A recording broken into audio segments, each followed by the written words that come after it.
The UFC does all kinds of big brand deals. Modelo, Toyo Tires, Monster Energy, those pizzas that are shaped like the octagon. Oh, and of course P3, the official UFC snack. That hasn't stopped the promotion though from doing downright bizarre collaborations to cross-promote with other brands and public figures over the years. And today we're going to take a look at the 10 that made us scratch our heads the most. These are the goofiest, the strangest, and the just downright most ridiculous. I'm Tommy from MMA On Point, and these are the 10 weirdest collaborations the UFC has ever done.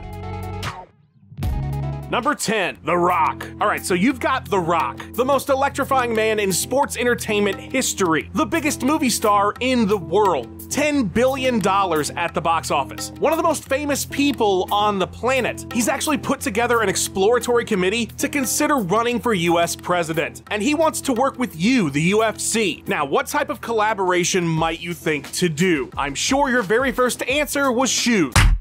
That's right, the UFC and The Rock are now officially footwear partners. And per a multi-year deal, Johnson will be providing the shoes for the UFC fight kits that are worn all fight week and then of course as the fighters make their way out to the cage. Project Rock, as they're calling it, started at UFC 270 and sounds like it's going to last at least through 2024. Very soon you will be able to get your very own The Rock UFC shoes. Johnson's brand has partnered with Under Armour for a few years now, and so the BSR2 model shoes that are currently available on their website are essentially exactly what the UFC shoes are, they just don't have the UFC logo on them. A few years back, Dwayne put the BMF belt around Jorge Masvidal's waist following UFC 244. That was in collaboration regarding the Mark Kerr movie The Rock was making that has apparently disappeared entirely. Number 9, Lords Mobile. The embedded series that the UFC produces for each of their pay-per-view events is arguably the best content the promotion puts out that isn't actual fighting. And while the UFC and their brand partners are certainly prominently figured and strategically placed throughout the week's episodes,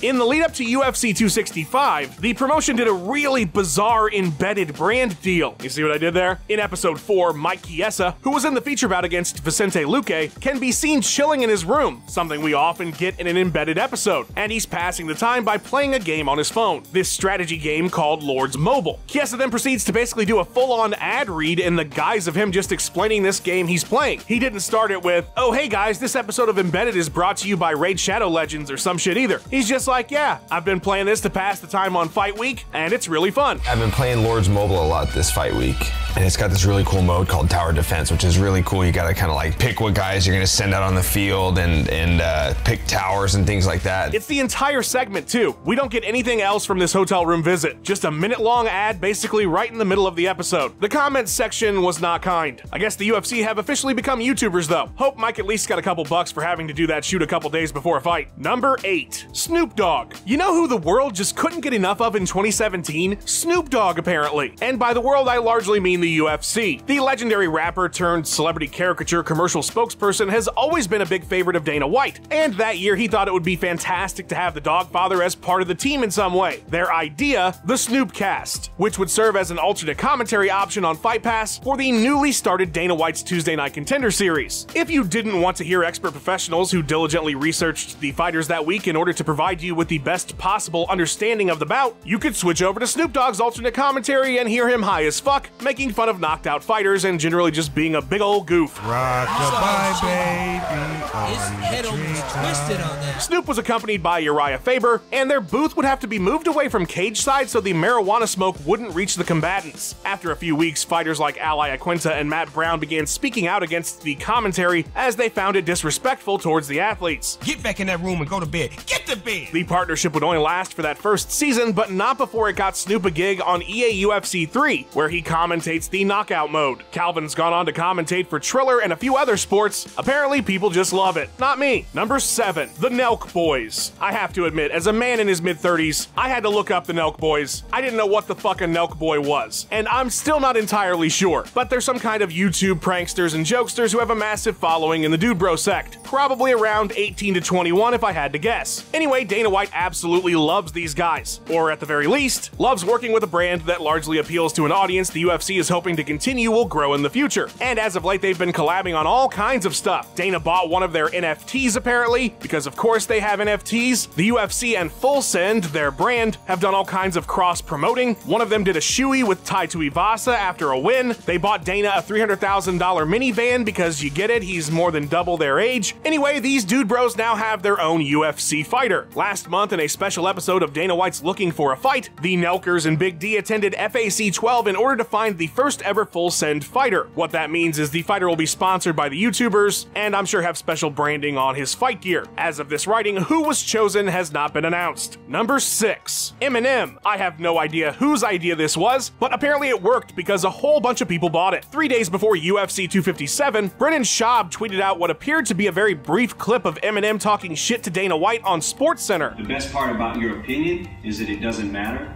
And if every fighter that you had listened to your opinion when you doubted him, you wouldn't have a league, so... The video made the rounds on social media as you would expect, with fans speculating what the hell Dana White had done to piss off the rapper, or why they were even together at all. Also, why did Schaub have footage of this but nobody else? Does he have a special ESPN that only he can access? And why did he include the official UFC 257 hashtag? Despite many of folk not thinking this one through in the moment, yeah, it was a cross-promotion for UFC 257, and not a real thing as you might have guessed by now. The full interview appears in the music video for Eminem's song Higher, and is very obviously fake. Listen, I'm a huge Eminem fan, but this is a tough one. Which is why it was smart to only play those 9 seconds out of context, because it at least made it semi-believable. The song was featured on the pay-per-view that weekend. The whole thing was actually a pretty genius bit of marketing, although certainly weird enough to make our list. Higher has 27 million views on YouTube, so I'd say this one was a pretty big success. Although with Conor on the card, did they really need Eminem? Number 5. Action Bronson. If I asked you to write down unlockable special characters in EA UFC that you could imagine them actually putting in the game, how long until you got to Action Bronson? Fans were certainly surprised and a bit confused when the rapper, chef, Vice TV star, and coffin salesman from The Irishman posted on July 8th of last year a video detailing his training for being included in EA UFC 4 as free DLC the moment the post dropped. The 2-part docu-style video shows Bronson, who had recently lost 100+ pounds, working out in a UFC Venom fight kit and training jiu-jitsu along with some footage of him from the game. Now you're probably wondering how we got here. Did the UFC literally just pull a random celebrity name out of a hat? I mean, they've had some oddball special fighters in the game in the past, Joe Rogan, Bruce Buffer, Dana White, but at least those make sense given their relationship to the UFC. Action is a big MMA fan, but I mean, so is Jason. Why isn't Jason in the game? Well, Bronson participated in a virtual fight card the year previous as part of an EA campaign to help promote the release, so that's likely where the partnership began. I personally don't mind random characters that are free. Add as many people as you want. Here's hoping in EA UFC 5 we get Guy Fieri as an unlockable fighter. Number 4. The Detroit Pistons. Finally, after all this time, the UFC and the Detroit Pistons got together. As weird as that combo is, maybe it does make sense. After all, the team was involved in the greatest fight in non-combat sports history. In 2015, Stan Van Gundy and the Pistons were on a 5-year playoff drought, so it was decided as a team-building exercise they would send their players to go train some MMA with the UFC. In exchange, Forrest Griffin, Aljamain Sterling, Stipe Miocic, and Ryan LaFleur headed to Detroit to learn some basketball. They had them running the courts, doing basketball drills, measuring verticals, all that fun stuff. Then a few weeks later, 14 Pistons players were sent to Vegas for a whole week to bond and get a crash course in MMA. The training took place at the Tough facility. This was before the Performance Institute existed, and it looked like everybody had a good time. Stefan Struve was there, I assume because he's the only UFC fighter as tall as these guys, and even Joanna Basketball participated. All in all, the UFC fighters kinda got the short end here. They learned basketball, which is only good for basketball. The Pistons learned to kick somebody's ass, and that's always useful. This is not the first UFC NBA collab though. Here's a video of Atlanta Hawk Al Horford trying to teach John Jones how to dunk terribly. Number 3. US Presidents. That S at the end of president making it plural was not a mistake. You probably already know the first guy, but I bet you don't know the second one. As I'm sure most of you are aware, the UFC and Donald Trump had quite a bit of interaction during his presidency. Their relationship goes all the way back to when Zuffa first bought the promotion, and Trump held their shows at his venue in New Jersey, a time when it wasn't exactly that easy to get MMA booked. Prior to his election, Dana White stumped for Trump at the RNC, and a few years after he won, they made a Fight Pass documentary called The Combatant-in-Chief. That was a big old fluff piece that explored his relationship with combat sports. Trump also attended UFC 244 while he was actively in office. So who's the other president? Joe Biden. Oh yeah, that's right. He wasn't president at the time, he was vice president. But yes, in 2010, a sweater-wearing Dana White happily explained to Ariel Helwani that the vice president of the United States called him and asked if he could help get younger people out there voting. It was cool. Actually, he was a very nice guy. He was fun to hang out with, and I